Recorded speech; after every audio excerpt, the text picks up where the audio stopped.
Peru, social organizations held massive demonstrations in several cities against the Boluarte regime and the Congress and in opposition to the release of dictator Alberto Fujimori. In Gaza, Palestinians continue to face relentless Israeli bombardment as it enters its third month. Problems are defining the electoral process in the Democratic Republic of the Congo just 2 weeks ahead of the elections.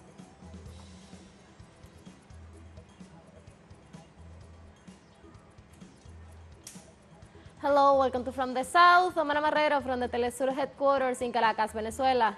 Moving with the news, stay with us.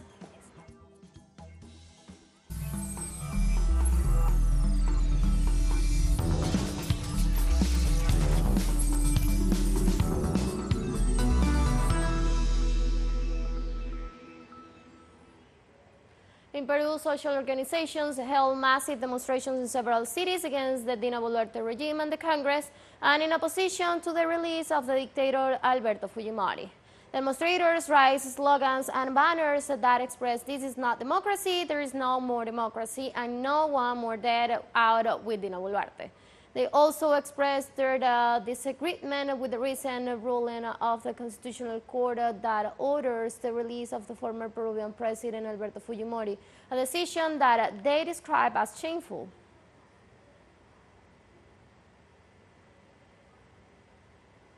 In Ecuador, the Council of Legislative Administration of the National Assembly, all approved on Thursday the request for the trial of the prosecutors Diana Salazar for failure to comply with her security functions. The request for the impeachment was presented on November the 27th of this year for the National Assembly for the branch of the security functions of the banks of the Citizens' Revolution.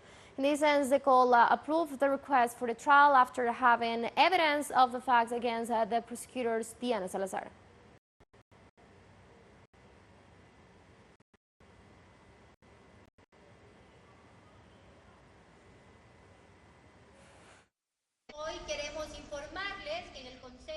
Today, we want to inform you that the Legislative Board of Directors, with 5 votes in favor, has approved the request for impeachments against the State Attorney General, Lady Diana Salazar Mendez. We want to tell you the country. We also want to tell other political forces that make up this legislature that is in a modern democracy, in the new way of doing politics. The exercise of supervision should not be sold as a mechanism of persecution, but as a mechanism of non-impunity. In Buenos Aires, Argentina, the House of Deputies held the oath-taking ceremony for the 130 lawmakers elected last October who will take office on December the 10th. The House of Deputies received the resignation and leave of absence of the national deputies, among them the President-elect Javier Milei and his Vice President Victoria Villarruel. The order was presented over by the Deputy and President of the Chamber, Cecilia Moreo, who handed over the Martin and from Rioja, and the so-called Nicolas Law was also approved, which aims to improve the work in the health sector.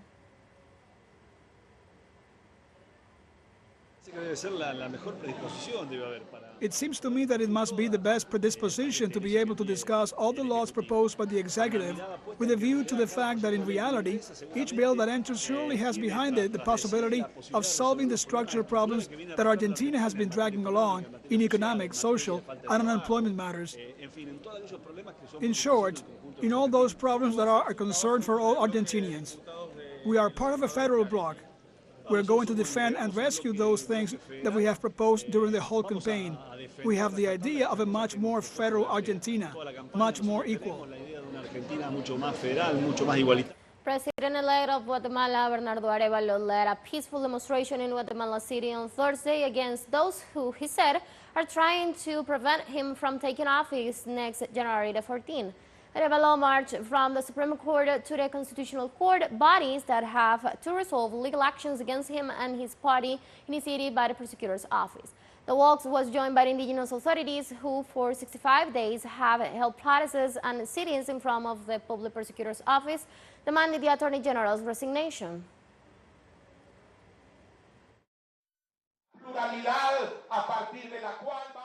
that plurality from which we are going to build unity, that plurality that despite our differences makes us clear that if we do not work together, they are going to steal democracy from us.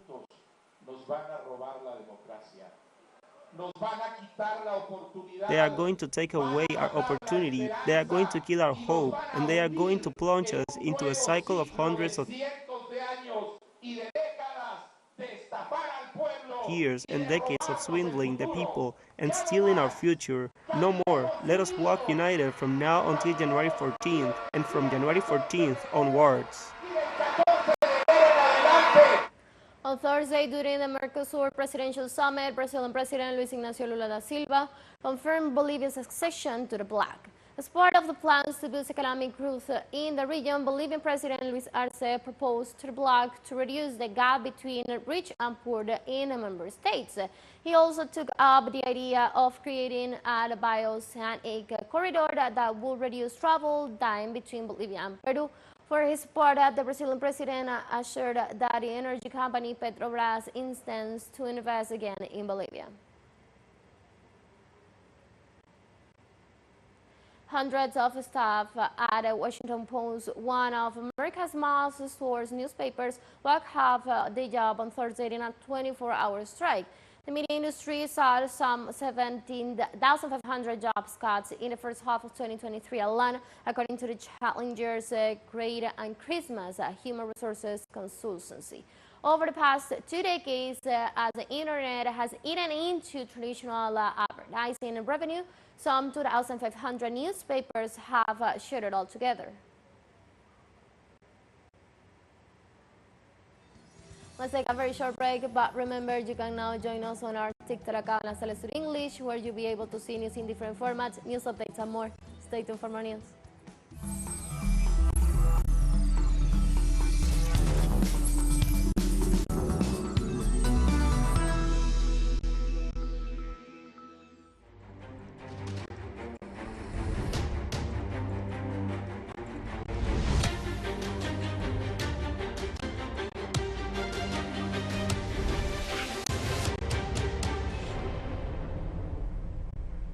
Welcome back to From the South. Palestinians in Gaza continue to face relentless Israeli bombardment as the site in the Strip enters its third month. Israel continues to scale its attacks, particularly in the southern areas, including the border city of Rafah. The strikes have killed and injured numerous Palestinians in various locations across the Gaza Strip. In face of these events, UN Chief Guterres has invoked for the first time since he came to his position the rarely used Article 99 to force the Security Council to address war in Gaza.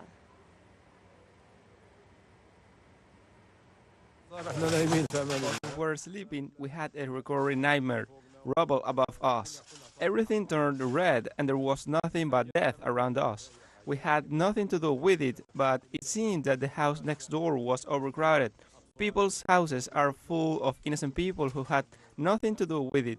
We did nothing wrong, but the Israelis persist in taking revenge on all members of the Palestinian people, old and young. Palestinian children and their families, children in schools and hospitals in the Gaza Strip, are suffering from the lack of warm clothes and blankets from the winter, while large numbers of displaced families made their way to Rafah in southern Gaza Strip. UNICEF Executive Director Catherine Russell said in a statement the Gaza Strip is once again the most dangerous place in the world to be a child. The high UN official warned that after 7 days of respite from horrific violence, fighting has resumed and more children will shortly die. Before that, the ceasefire, more than 5,300 Palestinian children were reportedly killed in 48 days of relentless bombing, a figure that does not include many children still missing and presumed to be buried under the rubble.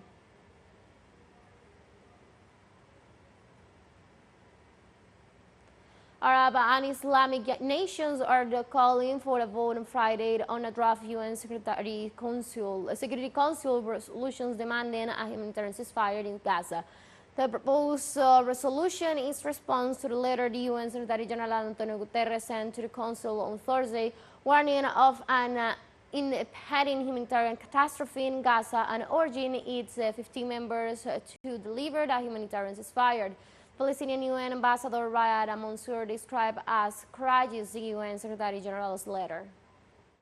We are enlarging this international coalition in solidarity with the Palestinian people during these difficult times of this barbaric aggression against our people, particularly in the Gaza Strip.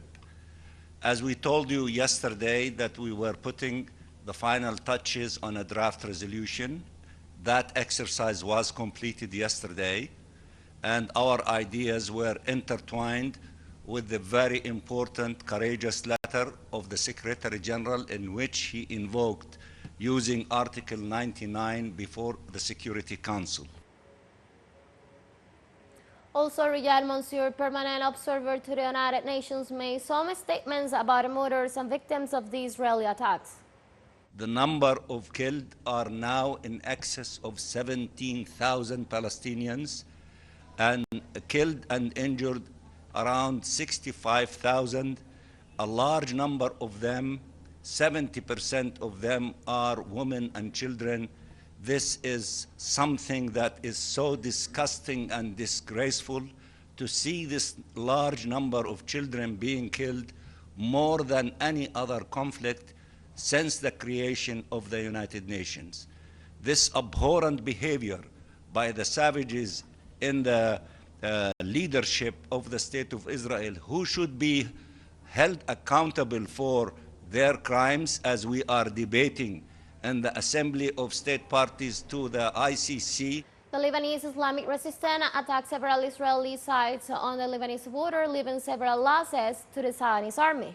According to the statements, the resistance detailed that on Thursday, it attacked 8 times several sites occupied by a Zionist army.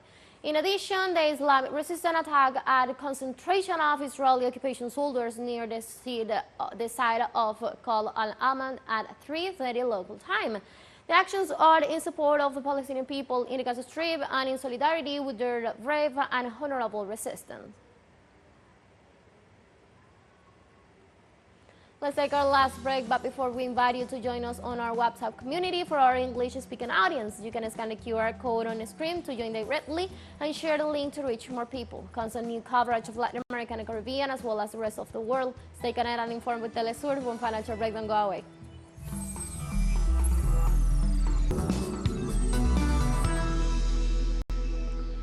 Welcome back. Denmark's parliament has passed a law that criminalizes the inappropriate treatment of religious texts. The law was passed with 94 votes in favor and 77 against in the 179 seats assembly. Over the summer, Denmark had neighboring Sweden became the focus of anger across several Muslim countries after the slew of protests involving burning and desecrations of the Quran. Nearly 1,000 protesters attempted to march to the Danish embassy in Baghdad, fostering the Green Zone in late July following a call for the firebrand cleric Mokhtar Assad.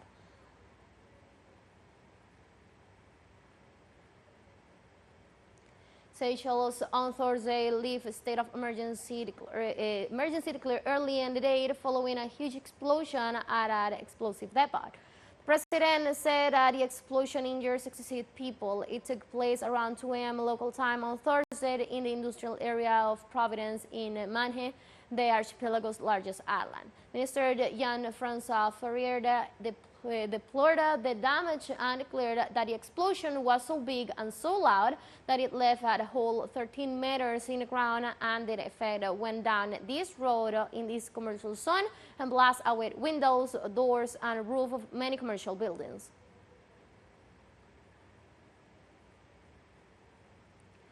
Problems are planning the electoral process in the Democratic Republic of the Congo just 2 weeks ahead of the elections. In addition to the war in the nation's east, and other obstacles are hindering the electoral process. The voters' registration card acts as an identification, but since their issue, an unidentified number of them have fit almost clean. The cards are supposed to be delivered free of charge, but there are widespread reports of agents demanding a bribe for the replacement. Je suis arrivé ici à 9h30 pour I came here at 9:30 so I could get a new voter card because the old one became illegible and everything disappeared. The text and the photo. So I can't vote with a card like that. So I need a new one. Je ne peux pas voter avec une carte pareille. Donc il me faut une nouvelle carte. Of course, I was so worried. So personally, I didn't think there would normally be an election, but when I came here, I understood that there will be an election. I am reassured. I have already seen them display. It is a big step ahead, and it shows that there is already seriousness a few days before the elections. On Thursday, West Africa's top court rejected a request by Nigeria's junta for a lifting of coup-related sanctions imposed by its neighbors on the ground that it considers the junta unconstitutional and lacking authority to make such a request. Following the July coup that toppled Nigeria's President Mohamed Bazoum, the West African regional bloc ECOWAS imposed sanctions, including shutting borders with member countries, suspending financial transactions, and freezing Nigeria's assets. On the other hand, neighboring Nigeria cut off power that supplies 70% of Nigeria's electricity. The de facto government of Nigeria and natural persons and legal entities challenged the sanctions at ECOWAS Court of Justice in Abuja, arguing they were accusing several hardship to Nigerians by the currently supplies of food and medicine. We have come to the end of this news brief, but before saying goodbye, we want to thank our Caribbean audience, especially the audience of Trinidad and Tobago. We're pleased to shoot our newscast and contribute to provide an alternative news sources to the latest world events. You can find these and many other stories on our website at telesurenglish.net and also use on our socials. We're on Facebook, on X, and on Instagram as well. For Telesur English and from the South, I'm Ana Marrero. Thank you for watching.